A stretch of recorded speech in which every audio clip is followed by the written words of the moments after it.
The other day I was having a look at some Europa League history and I noticed there was a team that came runner-up in 1955 I had never heard of. They were called London 11, and after having a look into them I thought this is actually a really good idea for a FIFA save. So that's what we're talking about today. I thought I would share why I think London 11 are one of the best creator clubs that I have no idea existed up until yesterday.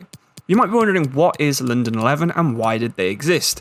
Well, they represented the city of London in the Interfairs Cup, which became the Europa League more recently, and this team represented London between 1955 and 58.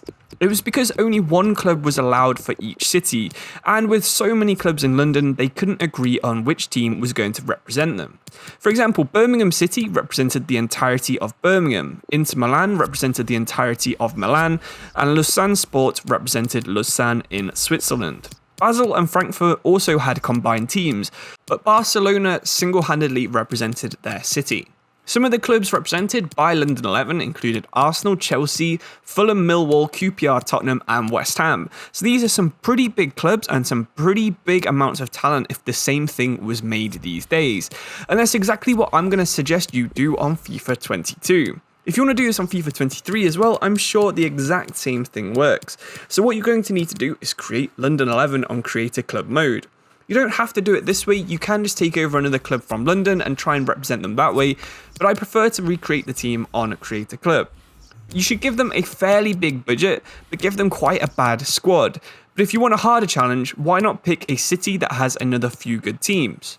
If you don't want to do London, there's of course also Birmingham 11 for example, where you've got Villa, Birmingham, Wolves and West Brom, so they're not quite as good, but there is still a lot of choice and a lot of potential there. And if you don't feel like playing in the United Kingdom, why not try Istanbul 11, which could include players from Besiktas, Fenerbahce, Galatasaray and Besiktas, as well as many more teams. If your city has a lot of teams and you think this could be done with them, please leave it in the comment below because this was just a quick look at some of the other cities we can do it at. Anyway, so what you need to do is sign players from the clubs you're representing. For example, if you've chosen London 11, you might want to sign someone like Emil Smith-Rowe from Arsenal or Christian Norgard from Brentford. I'll give you a full rundown of some example teams that you can create in a minute, but the goal is to go one better and win a European trophy with your combined 11. I've put a FIFA link of every single London club player in FIFA 22 in the description below, so why not check that out if you're going to decide to do this save. You can only sign players from these clubs, but if you want to make it slightly easier, why not see if you can sign players who are actually born in London. For example, Raheem Sterling, Jadon Sancho, Max Aarons, Joe Gomez and Ezri Konsa were all born inside London's borders, so you could possibly bring some of these London-born talents back who now play outside of the capital. Of course, there's a strong Manchester connection there as well, so if you like using these players, you could always do a Manchester challenge. For an example team, you could have someone like Edouard Mendy in goal, Tyrick Mitchell, Mark Gahey, Ben White and Koufal in defence, Christian Norgard, Declan Rice, Emil Smith-Rowe in midfield, and then Pulisic, Kane and Zaha up front. It would cost you around £250 million, so make sure you give yourself enough money when you're actually creating the team. But it's tough to actually create a fun and well-balanced side for any less than that amount of money. For your youth scouting, you should of course scout nations that you can commonly find in London.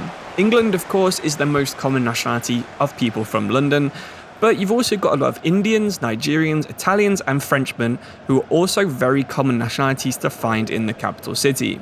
So why not pick a few of these, switch it up each time you scout, and there's not really any nationality that won't be represented by people from London in some way, so it's not unrealistic to scout America, Australia, New Zealand, Japan, wherever you want to scout, go for it.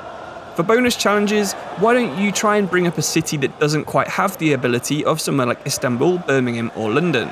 For example, Bristol would be a good shout.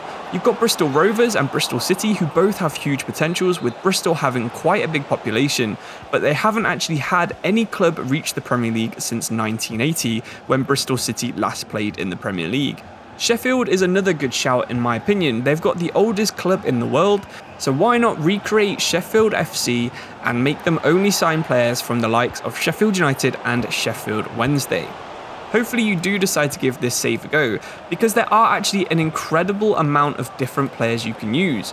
Of course, you've got the players like before, where I mentioned like Harry Kane and Wilfried Zaha, players who play in London, But if you do get a lot of money, you can also go for people like Kante, Son, Loris, Rudiger. The choices really are endless. Of course, London teams also have some really high potential players in there as well. Martinelli is only 78 rated, but he can get up to an 88. Smith Rowe, 80 to 87. Ben White can get up to an 86. Gehi, Olise, Kulusevski. There is a lot of players in London who are fun to use and fun to develop. So let me know who you pick. Hopefully you have a fun save, and hopefully you can go one better and finally win the Europa League at least with London 11. I hope you enjoyed this video, and if you've got any suggestions for other little weird clubs that existed like this in the past, please do let me know. I have been looking into some of these older clubs, and I'm sure if you've ever watched any of my Create the Club series, you will see that I do like reading about these defunct historical clubs, so let me know about anyone really interesting from your country in the comments below. Thank you all for watching. Subscribe if you want to see more like this. Subscribe and check out my other Create Club guides in the playlist at the top of the video right now if you want to create a different club than this. Thank you all for watching. See you soon for another video. Thank you and goodbye.